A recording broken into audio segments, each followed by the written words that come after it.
الحمد لله نحمده ونستعينه ونستغفره ونعوذ بالله من شرور أنفسنا وسيئات أعمالنا من يهده الله فلا مضل له ومن يضلله فلا هادي له وأشهد أن لا إله إلا الله وحده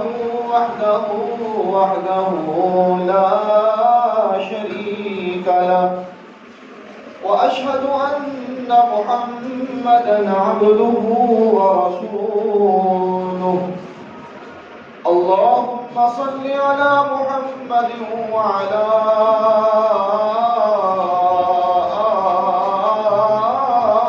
آل محمد كما صليت على إبراهيم وعلى آل إبراهيم إنك حميد مجيد اللهم بارك على محمد وعلى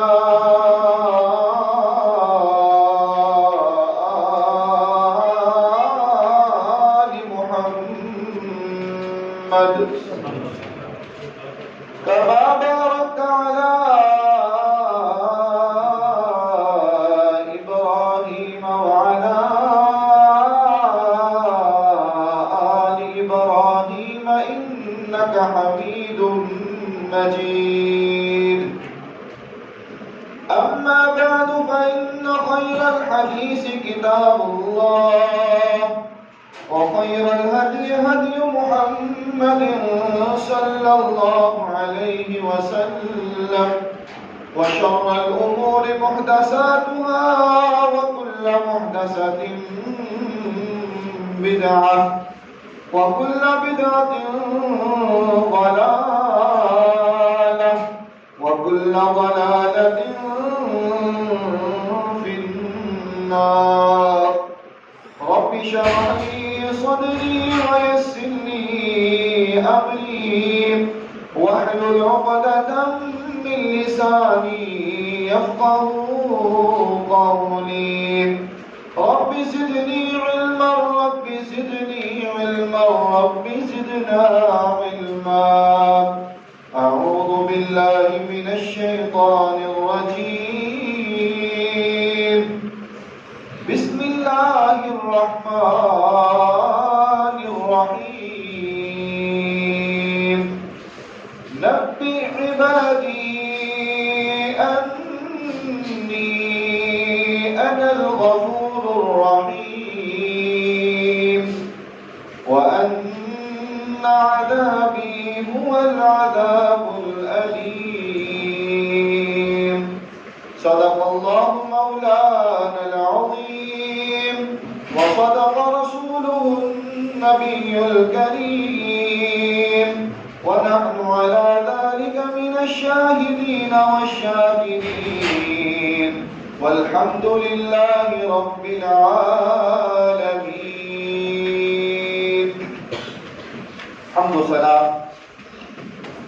تعریف تمجید تقدیس اللہ رب العزت کے لیے جو کائنات کا پالنے والا ہے، خالق ہے، مالک ہے، رازق ہے، داتا ہے، گنج بخش ہے، لجپال ہے، غریب نواز ہے، غوث اعظم ہے، علی کل شیء قدیر ہے۔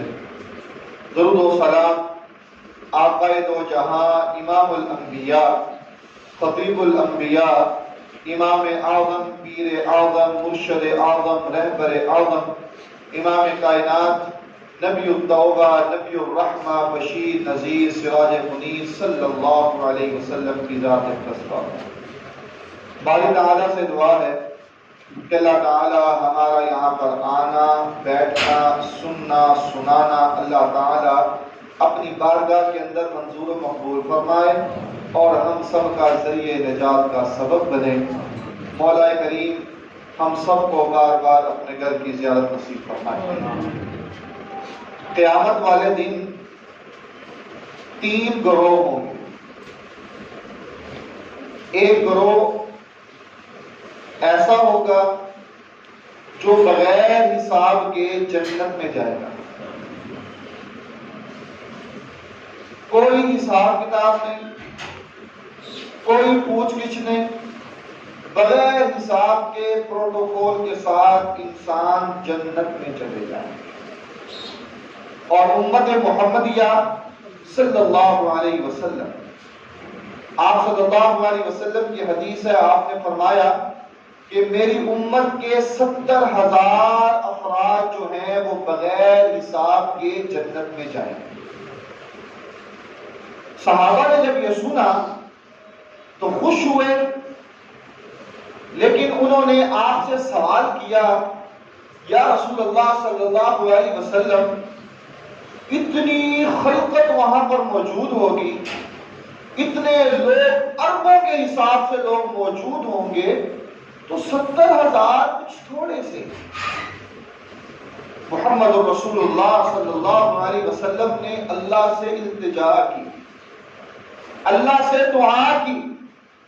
اللہ نے دعا کو قبول کیا اور فرمایا محمد صلی اللہ علیہ وسلم صحابہ کو خوشخبری سنا دو کہ ہر 70,000 جو افراد بغیر حساب کے جنہوں نے جنت میں جانا ہے، ان میں سے ہر ایک انسان کے ساتھ مزید 70,000 افراد بغیر حساب کے جنت میں جائیں. 70,000. اس کے بعد ان 70,000 میں سے ہر فرد جو ہے وہ 70,000 مزید اپنے ساتھ بغیر حساب کے جنت میں لے کر جائے گا. اگر اس کو کیلکولیٹ کیا جائے تو یہ تقریباً 4 ارب 90 کروڑ سے اوپر افراد بنتے ہیں امت محمدیہ صلی اللہ علیہ وسلم میں سے، جو بغیر حساب کے جنت میں جائیں گے. مولا کریم سے دعا ہے کہ اللہ ہمیں ان خوش نصیب میں شامل فرمائے. پہلا گروہ جو بغیر حساب کے جنت میں جائے گا. دوسرا گروہ قیامت والے دن وہ ہوگا جس سے سوال کیا جائے گا، جس سے پوچھا جائے گا نیکیوں کے بارے میں، گناہوں کے بارے میں. اگر نیکیاں زیادہ ہوں گی تو وہ جنت میں چلا جائے گا، اگر گناہ زیادہ ہوں گے تو میرا اللہ اگر معاف کرنا چاہے تو معاف کر دے گا، اور اگر جہنم میں ڈالنا چاہے تو جہنم میں ڈال دے گا. یہ ہے دوسرا گروہ. تیسرا گروہ قیامت والے دن وہ ہوگا جو بغیر حساب کے جہنم میں افراد جائیں گے. بغیر حساب کے، کوئی پوچھ گچھ نہیں، کچھ نہیں پوچھا جائے گا. بغیر حساب کے وہ افراد جو ہیں وہ جہنم میں جائیں گے. قیامت والے دن یہ 3 گروہ ہوں گے. پہلا گروہ بغیر حساب کے جنت میں جانا، دوسرا گروہ بغیر حساب کے جہنم میں جانا، تیسرا وہ جو حساب کتاب کے بعد اپنی منزل کی طرف جائے گا، وہ جنت میں جاتا ہے یا جہنم میں جاتا ہے. آج کے اس خطبے میں رسول اللہ صلی اللہ علیہ وسلم کی وہ ایک حدیث بیان کی جائے گی جس میں اللہ کے نبی صلی اللہ علیہ وسلم نے فرمایا کہ یہ افراد بغیر حساب کے جہنم میں جائیں گے. بغیر حساب کے. آپ صلی اللہ علیہ وسلم کی حدیث، آپ صلی اللہ علیہ وسلم نے فرمایا ثلاث لا يسأل عنہ، 3 قسم کے لوگ ایسے ہوں گے جن سے سوال نہیں کیا جائے گا، جن کو پوچھا بھی نہیں جائے گا، جن سے کہا بھی نہیں جائے گا کہ تمہاری نیکیاں کتنی ہیں، گناہ کتنے ہیں، تم نے کیا کیا، کس طرح رہے، کیا زندگی گزاری، کیسے گزاری، کچھ نہیں. ان سے سوال ہی نہیں کیا جائے گا.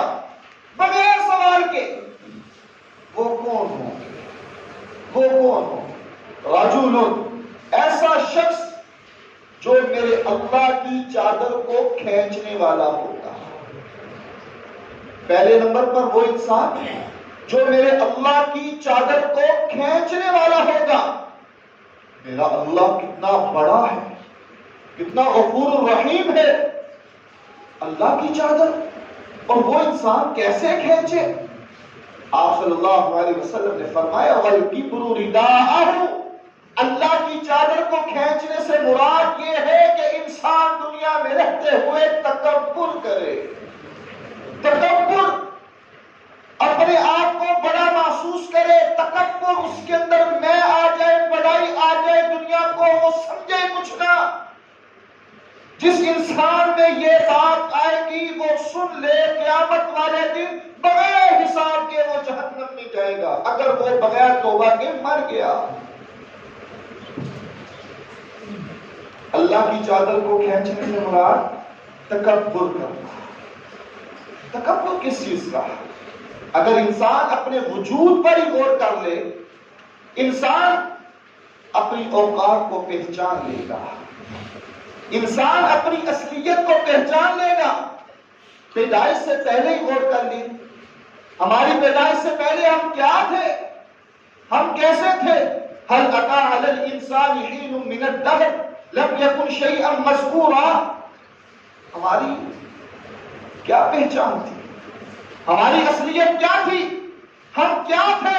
اور آج جب اللہ نے ہمیں پیدا کیا، آج جب اللہ نے ہمیں وسائل دیے، آج جب اللہ نے ہمیں طاقت دی، آج اللہ نے ہمیں عہدہ دیا، تو ہماری گردنوں میں سریا آ گیا، ہم تکبر کرنے والے بن گئے، ہم اللہ کی مخلوق کو سمجھتے کچھ نہیں ہے، ہم یہ سمجھتے ہیں کہ بس ہم ہیں اور ہم ہی ہیں۔ جس انسان کے اندر تکبر آ گیا وہ سن لے، محمد رسول اللہ صلی اللہ علیہ وسلم کی حدیث کے مطابق اگر وہ انسان بغیر توبہ کے مر گیا تو وہ جہنم میں جائے گا بغیر حساب۔ اللہ ہمیں محفوظ فرمائے۔ تکبر یہ دو طرح کا ہوتا ہے، ایک اللہ نے کسی کو مال دے دیا، اب وہ تکبر کرنے لگتا ہے، اس کے پاس دولت آ گئی، مال آ گیا، وہ تکبر اب کرنے لگا، مخلوق پر رحم نہیں کرتا، اپنے نیچے والے طبقے لوگوں کا احساس نہیں کرتا، تکبر ہے، غرور ہے، اکڑ ہے، بڑائی اس کے اندر آ گئی ہے کہ بس میں ہوں۔ مال نے اس کا دماغ خراب کر دیا۔ اس انسان کو اپنے ذہن میں یہ بات ڈال لینی چاہیے کہ جب انسان اس دنیا میں آیا تو خالی ہاتھ آیا، اور دنیا کا جتنا مرضی بڑا مالدار کیوں نہ ہو، سرمایہ دار کیوں نہ ہو، جتنا مرضی بڑا انسان کیوں نہ ہو، جب اس دنیا سے جاتا ہے تو اس کے ہاتھ کیا ہوتے ہیں؟ خالی۔ قارون، فرعون، حامان، قرآن اٹھا کر دیکھیے میرے اللہ نے ان کی مثال دے کر فرمایا کیا تھے، کس چیز کی کمی تھی؟ ان کے پاس مال تھا، دولت تھی، سب کچھ برباد ہو گیا، یہی رہ گیا، جانا ہے تو ہم نے جانا ہے۔ یہ تکبر یہ میرے اللہ کی صفت ہے۔ اگر انسان تکبر کرتا ہے تو گویا کہ اس نے اللہ رب العالمین کی چادر کو کھینچا، اور جو انسان میرے اللہ کی چادر کو کھینچنے کی کوشش کرے گا وہ انسان بغیر حساب کے جہنم میں جائے گا۔ اگر اللہ ہمیں حسن دے دے، اللہ ہمیں خوبصورت بنا دے تو ہمارے زمین کے اوپر پاؤں نہیں لگتے، ہمیں بزرگوں کی طرف دیکھنا چاہیے، غور کرنا چاہیے کہ ایک وقت تھا کہ ان پر بھی عروج تھا، جس طرح ہم ہیں اسی طرح وہ بھی خوبصورت ہوا کرتے تھے، جس طرح وہ بوڑھے ہو گئے، حسن ان کا ڈر گیا، اسی طرح انسان کا ہر ایک کے ساتھ یہی معاملہ ہوتا ہے۔ پھر غرور کس بات کا، تکبر کس بات کا؟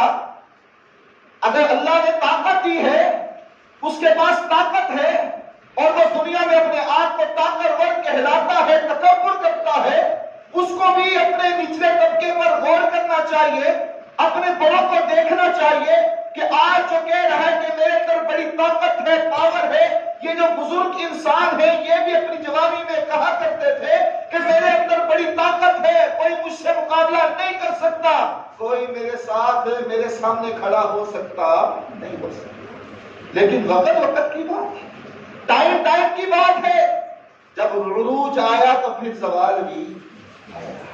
جب انسان اوپر یہ مال ملا بھی ہے تو چھین بھی، حسن آیا اور چلا بھی، یہ عہدہ آیا ہے تو چلا بھی، یہ طاقت آئی ہے تو چلی بھی، پھر تکبر کس بات کا؟ آج کا مسلمان، کلمہ پڑھنے والا مسلمان تکبر کرے، بڑائی کرے، اپنے آپ کو بڑا محسوس کرے اور لوگوں کو کچھ سمجھے ہی نہ، اس کو یہ سمجھ لینا چاہیے کہ یہ انسان خسارے میں ہے۔ کیوں؟ کیونکہ تکبر کرنا صرف اللہ کا حق ہے۔ بڑائی، تکبر، یہ میرے صرف اور صرف اللہ کو زیب دیتا ہے، مخلوق میں سے کسی کو زیب دیتا نہیں۔ تکبر کی دوسری قسم کیا ہے؟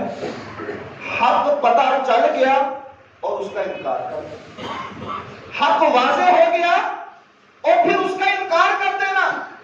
محمد رسول اللہ صلی اللہ علیہ وسلم کی حدیث ہے، آپ صلی اللہ علیہ وسلم نے فرمایا لا يدخل الجنہ، وہ انسان جنت میں نہیں جائے گا جس کے دل میں رائی کے دانے کے برابر بھی تکبر ہوگا۔ جس انسان کے دل میں رائی کے دانے کے برابر تکبر ہوگا، وہ انسان جنت میں نہیں۔ ہمارا تو پورے کا پورا دل تکبر سے بڑا ہے۔ اگر ایک بھائی مالدار ہے تو اپنے دوسرے بھائی کو وہ کچھ سمجھتا ہی نہیں۔ اگر اللہ نے کسی کو مال دے دیا تو وہ اپنے رشتہ داروں کو کچھ سمجھتا ہی نہیں، اہمیت ہی نہیں دیتا۔ اب تو ہمارے ملنے کے انداز بھی الگ الگ ہیں۔ جس کے پاس مال ہو، دولت ہو، عہدہ ہو، شہرت ہو، حسن ہو، اس کے ساتھ ملنے کا انداز کچھ ہوتا ہے، اور جو عام غریب سادہ انسان ہو، اس کے پاس مال نہ ہو اور اس کے ساتھ ملنے کا انداز ہمارا کچھ ہوتا ہے۔ اللہ کو یہ چیز پسند ہے، جس انسان کے دل میں رائی کے دانے کے برابر، انسان کسی کمرے میں بیٹھا ہو اور پورے کمرے میں اندھیرا ہو اور ایک روشن دان ہو یا اس کمرے میں ایک سوراخ ہو، وہاں سے روشنی آتی ہو، تو اگر آپ اس سوراخ کی طرف یا روشن دان کی طرف غور کریں گے تو آپ کو ذرے گھومتے ہوئے نظر آئیں گے، چھوٹے چھوٹے ذرے گھومتے ہوئے نظر آئیں، جہاں پر بھی موجود ہیں لیکن ہمیں نظر نہیں آتے۔ وہاں پر آپ کو نظر آئیں گے، تھوڑی سی روشنی میں، جب سارا اندھیرا ہو، تھوڑی سی روشنی ہو، وہاں غور کیا جائے تو آپ کو ذرے نظر آئیں گے۔ اگر اس ذرے کے برابر بھی تمہارے دل میں تکبر ہے تو سن لو کہ وہ انسان جنت میں جا سکے گا۔ آج ہمیں اپنے ایمان کی فکر کرنی چاہیے۔ صحابہ نے پوچھا یا رسول اللہ صلی اللہ علیہ وسلم، ہم اچھے کپڑے پہننا چاہتے ہیں، ہم اچھے کپڑوں کو پہننا پسند کرتے ہیں، کیا یہ بھی تکبر ہے؟ ہم اچھی جوتی پہننا پسند کرنا چاہتے ہیں، پہننا چاہتے ہیں، یہ بھی تکبر ہے؟ آپ نے فرمایا نہیں، یہ تکبر نہیں ہے۔ ان اللہ جمیل یحب الجمال، کہ میرا اللہ خوبصورتی کو پسند کرتا ہے، میرا اللہ اچھائی کو پسند کرتا ہے، اچھے لباس کو پسند کرتا ہے، لیکن اگر اس کی نیت صاف ہے تو کوئی مسئلہ نہیں۔ اگر اس کے اندر تکبر ہے، رائی کے دانے کے برابر بھی، تو وہ انسان جنت میں جائے گا۔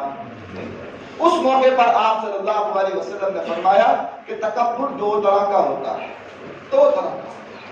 پہلے نمبر پر مال آ گیا، عہدہ آ گیا، شہرت آ گئی، حسن آ گیا، انسان کا دماغ خراب ہو گیا، تو یہ انسان اگر توبہ کے بغیر مر گیا تو یہ جنت میں جا سکے گا نہیں جا سکے۔ دوسرے نمبر پر حق آ گیا، مسئلے کا پتہ چل گیا، حق پتہ چل گیا، اب پھر کیا ہے؟ نہیں مانتے۔ رسول اللہ صلی اللہ علیہ وسلم کی حدیث پتہ چل گئی، نہیں مانتے۔ حاجی صاحب ہیں، بڑے پرہیزگار ہیں، بڑے متقی ہیں، نماز پڑھنے والے ہیں، لیکن کیا ہے، ان کو حدیث بتلائی تو انہوں نے کہا اپنی حدیثیں اپنے پاس رکھی، ہم جہاں لگے ہیں ٹھیک ہے۔ یہ تکبر ہے، یہ تکبر ہے۔ حق آ گیا اور اس کو مانے نہ، یہ تکبر کیا ہے۔ اور تکبر کے حوالے سے میرے اللہ نے قرآن مجید فرقان حمید میں تکبر کی بڑی مذمت فرمائی ہے۔ 8واں پارہ سورۃ الاعراف میں میرے رب نے کیا فرمایا؟ ان الذين كذبوا بآياتنا واستكبروا عنها لا تفتح لهم ابواب السماء ولا يدخلون الجنة حتى يلج الجمل في سم الخياط وكذلك نجزي المجرمين لهم من جهنم مهاد ومن فوقهم غواش وكذلك نجزي الظالمين. بے شک وہ لوگ جنہوں نے ہماری آیتوں کو جھٹلایا، ہماری آیتوں کا انکار کیا، واستکبروا عنہا، اور تکبر کرنے والے تھے دنیا میں رہتے ہوئے. اللہ نے اگر تھوڑی سی ڈیل دے بھی دی، تھوڑا سا مال دے بھی دیا، تھوڑا سا عہدہ دے بھی دیا، تو اس انسان نے تکبر کیا اور بغیر توبہ کے مر گیا. لا تفتح لهم ابواب السماء. فرشتے روح قبض کر کے اس کی لے کر جب جائیں گے تو آسمان کی طرف جائیں گے. پہنچیں گے تو فرشتہ آسمان کے دروازے کی دستخط دے گا. پوچھا جائے گا کہ تمہارے ساتھ کون ہے؟ کہا یہ فلاں انسان ہے. کہا یہ تو تکبر کرنے والا تھا. لا تفتح لهم ابواب السماء. آسمان کے دروازوں کو کھولا نہیں جائے گا. اس کی روح کو آسمانوں کی طرف نہیں لے کے جایا جائے گا. لا تفتح لهم ابواب السماء. کیا بات ہے؟ تکبر تھا، میں تھی، عقل تھی. دنیا میں لوگوں کو سمجھتا ہی کچھ نہیں تھا. لا تفتح لهم ابواب السماء. اس کی روح کو وہاں سے نیچے زمین کی طرف پٹک دیا جائے گا. ساتوں زمین کو چیرتی ہوئی روح اس کی نیچے چلی جائے گی. کس کی؟ تکبر کرنے والی. ولا يدخلون الجنہ حتی یلج الجمل فی سم الخیاط. میرے رب نے یہاں پر ایک مثال دی ہے. وہ مثال یہ ہے، ایک سوئی ہوتی ہے، اس سوئی کے ساتھ ایک سوراخ ہوتا ہے. میرا اللہ کہتا ہے کہ وہ انسان جنت میں نہیں جا سکے گا یہاں تک کہ اس سوراخ سے اونٹ گزر جائے. سوئی کا سوراخ بالکل چھوٹا سا ہوتا ہے، اس میں سے اونٹ گزر سکتا نہیں. میرے اللہ نے مثال دی ہے کہ یہاں تک کہ اس سوراخ سے اگر اونٹ گزر جائے تو وہ جنت میں چلا جائے گا. اگر اس سوراخ سے اونٹ نہ گزر سکے تو وہ تکبر کرنے والا جنت میں جا سکے گا. وَكَذَلِكَ نَجْزِي الْمُجْرِمِينَ لَهُم مِّن جَهَنَّمَ مِهَادٌ وَمِن فَوْقِهِمْ غَوَاشٌ.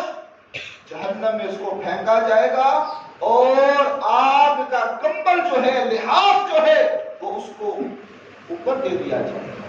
کس کو؟ تکبر کرنے والا. دنیا میں اگر اللہ نے تھوڑی سی عزت سے نوازا ہے، دنیا میں اگر اللہ نے تھوڑی سی سمجھ بوجھ عطا کر دی ہے، تو اس انسان کو اللہ سے ڈرتے ہوئے زندگی گزارنی چاہیے، تکبر نہیں کرنا چاہیے. یہ تو ہے کہ وہ جنت میں نہیں جائے گا اور جہنم میں جائے گا.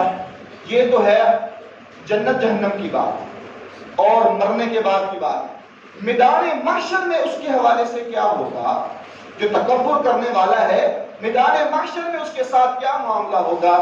جامع ترمذی کی روایت ہے، محمد رسول اللہ صلی اللہ علیہ وسلم نے فرمایا کہ جب میدان محشر ہوگا تو اس تکبر کرنے والے کا حال میرے اللہ ایسا کریں گے کہ وہ انسان چونٹی کی طرح کا ہو جائے گا. اس کی شکل ہوگی اور اس کی جسامت جو ہے وہ بھورے رنگ کی چونٹی کی طرح ہو جائے گا.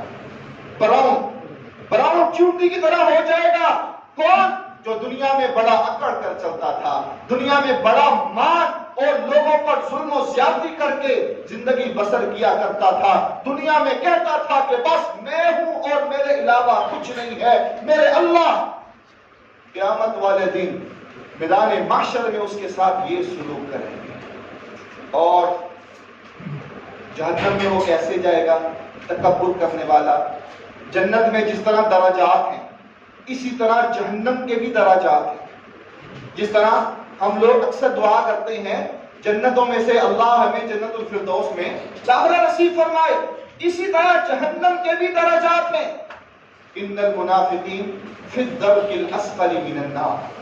منافق جو ہے وہ جہنم کے سب سے نچلے گڑھے میں جائے گا. اور یہ تکبر کرنے والا کہاں جائے گا؟ اب میرے اللہ نے جہنم میں ایک وادی بنائی، ایک جگہ بنائی جامع ترمذی کی روایت ہے، اس وادی اور اس جگہ کا نام کیا ہے؟ بولس، با واو لام اور سین۔ بولس اس وادی کا نام ہے جہاں صرف تکبر کرنے والے لوگ وہاں جائیں گے، اور اس وادی کے اوپر جتنے جہنمی ہوں گے ان سب کے پسینے جو ہیں اس انسان تکبر کرنے والے لوگوں کے اوپر آ کر گریں گے، اور ان کے ساتھ جو پیپ نکلے گی، جو ریشہ نکلے گا، وہ تکبر کرنے والے لوگوں کو پلایا جائے گا۔ آج ہمیں اپنا محاسبہ کرنا چاہیے، آج ہمیں اپنی طرف دیکھنا چاہیے۔ زندگی گزار رہے ہیں تو ہمیں انسانوں کی طرح گزارنی چاہیے۔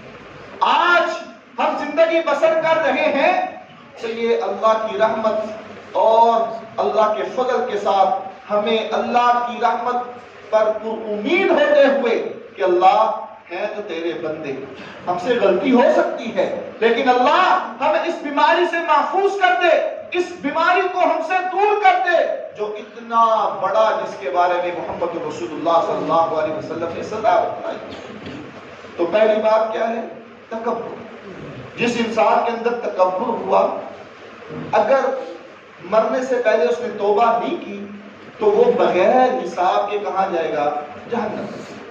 دوسرے نمبر پر محمد رسول اللہ صلی اللہ علیہ وسلم کی حدیث کے مطابق آپ نے فرمایا، جس نے اللہ کے احکامات میں شک کیا، جس نے قرآن و حدیث میں شک کیا، قرآن کی آیت پڑھی، ترجمہ پڑھا، اب ہم یہ کہتے ہیں کہ ہمیں سمجھ نہیں آیا۔ ٹھیک ہے، سمجھنا چاہیے، لیکن یہ کہنا کہ یہ ترجمہ ٹھیک نہیں ہے، یہ آیت ٹھیک نہیں ہے، یہ قرآن کی آیت نہیں ٹھیک، اس کا مفہوم یہ نہیں ہے، یہ فلاں ہے۔ اگر محمد رسول اللہ صلی اللہ علیہ وسلم کی حدیث آ گئی ہے اور قرآن کی آیت آ گئی ہے، اب ہم اپنی عقلوں کو دوڑاتے ہیں کہ سائنس کیا کہتی ہے، ٹیکنالوجی کیا کہتی ہے، لوگ کیا کہتے ہیں، معاشرے والے کیا کہتے ہیں، آیا کہ یہ آیت ٹھیک بھی ہے کہ نہیں ہے۔ بڑے بڑے ایسے فلاسفر ہمارے ہاں آج کل موجود ہیں۔ جو انسان اللہ رب العالمین کے احکامات کے حوالے سے شک کرتا ہے وہ سن لے، قیامت والے دن بغیر حساب کے وہ جہنم میں جائے گا اگر وہ توبہ کیے بغیر مر گیا۔ یہ کوئی ضروری بات نہیں ہے کہ ہمیں ہر چیز سمجھ آنی چاہیے یا ہر چیز ہمارے ذہن کے مطابق ہو، یہ کوئی ضروری نہیں ہے۔ شریعت ہماری پابند ہے نہیں ہے، ہم شریعت کے پابند ہیں، شریعت ہماری پابند ہے نہیں ہے۔ ہم نے شریعت کے مطابق چلنا ہے، عقل مانے تب بھی ہم نے تو محمد رسول اللہ صلی اللہ علیہ وسلم کی بات کو ماننا ہے۔ قرآن مجید میں بے شمار مثالیں میں بیان کر سکتا ہوں، ان میں سے چند ایک آپ کے سامنے بیان کرنا ضروری سمجھتا ہوں۔ قرآن مجید میں یہ ہے کہ عیسیٰ علیہ السلام بچپن میں ہی بولے، بچپن میں ہی انہوں نے بولنا شروع کیا۔ اب دنیا کی سائنس، دنیا کی ٹیکنالوجی اور دنیا کے فلاسفر اور ڈاکٹر یہ بات مان سکتے ہیں، وہ یہ کہہ سکتے ہیں کہ یہ چھوٹا سا پیدائشی والا بچہ جو ہے وہ گفتگو کر سکتا ہے؟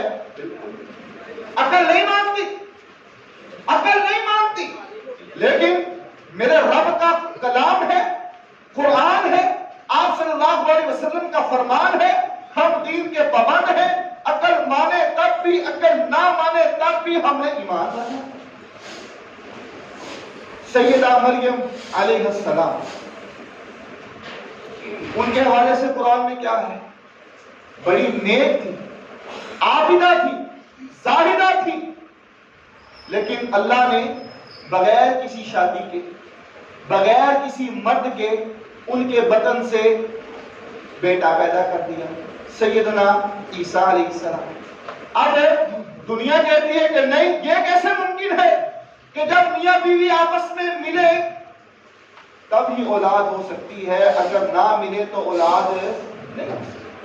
دنیا کی سائنس یہ کہتی ہے، میرے رب کا قرآن یہ کہتا ہے کہ ہم نے مریم کے بطن سے بغیر باپ کے بیٹے کو جنا، مریم کو بیٹا دیا، اب عقل نہیں مانتی، لیکن ہمارا ایمان ہونا چاہیے.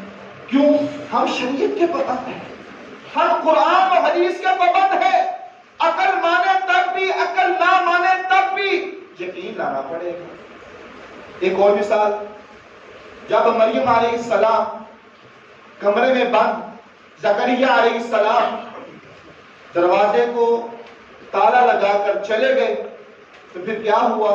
جب واپس آئے وجد عندہا رزقا، دیکھا کہ پھل پڑے ہوئے ہیں، ایسے ایسے پھل، سبحان اللہ. مریم قال یا مریم انا لکی ھذا، یہ مریم کہاں سے آئے؟ میں نے جو دروازہ بند کیا، تالا لگایا، یہاں پر کوئی آ نہیں سکتا، اور یہ ایسے پھل جو کسی نے دیکھے نہیں، یہ کہاں سے آئے؟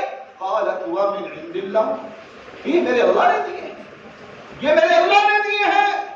اب عقل نہیں مانتی، سائنس نہیں مانتی، ٹیکنالوجی نہیں مانتی، لوگ نہیں مانتے، لیکن ہمارا ماننا ضروری ہے، یقین کرنا ضروری ہے. اس کے بغیر نجات اللہ کے معاملے میں، اللہ کے احکامات میں کوئی شک کی گنجائش نہیں ہے. وہ موسیٰ علیہ السلام پتھر پر چھڑی لاٹھی کو مارا تو 12 چشمے بہ پڑے، اور دریا میں لاٹھی کو مارا تو 12 رستے نکل آئے. عقل مانتی؟ سائنس مانے گی؟ ایک لاٹھی اور اسے 12 چشمے، اور دریا میں لاٹھی کو مارا اور 12 راستے، عقل نہیں مانتی. اب ہم کس کے پابند ہیں؟ شریعت کی. ہماری عقل میں آ جائے تو ٹھیک ہے، اگر نہ آئے تو شریعت ہماری محتاج نہیں ہے. میرے اللہ کو کسی سبب کی ضرورت نہیں ہے، اللہ کو کسی وسیلے کی ضرورت نہیں ہے. میرے اللہ نے جو بیان کر دیا، جو قرآن میں آ گیا، حدیث میں آ گیا، اس پر ایمان لانا ضروری ہے. اگر کوئی شخص اس میں شک کرتا ہے تو پھر وہ اگر بغیر توبہ کے مر گیا تو وہ اپنا ٹھکانہ سمجھ لے کہ وہ جہنم ہے. اللہ ہمیں محفوظ کرے. تیسرا وہ انسان،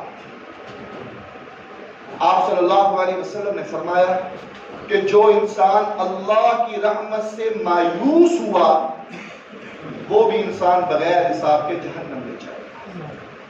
اللہ کی رحمت سے مایوس نہیں مایوس ہوا. جو مایوس ہوا اور بغیر حساب، بغیر توبہ کیے وہ مر گیا تو وہ بغیر حساب کے جہنم میں جائے.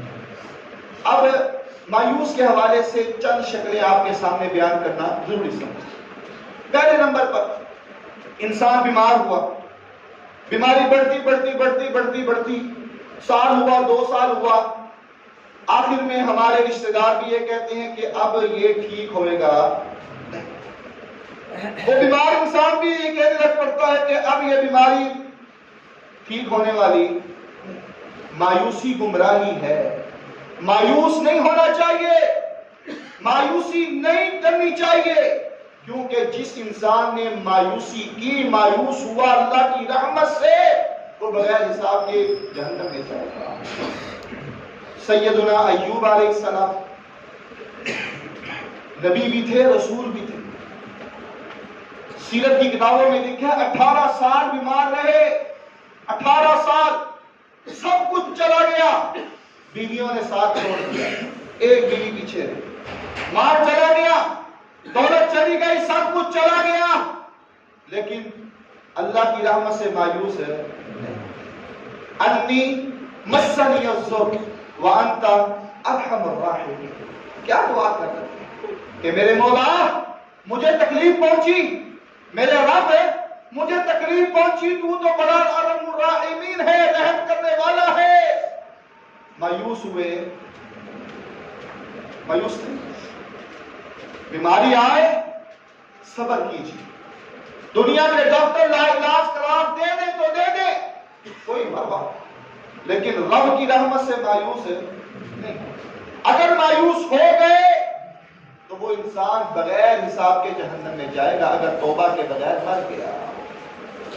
اور مایوسی کے حوالے سے دوسری شکل یہ بنتی ہے کہ ہم بعض اوقات اللہ سے کوئی چیز مانگنی ہونا تو دعائیں کرتے ہیں.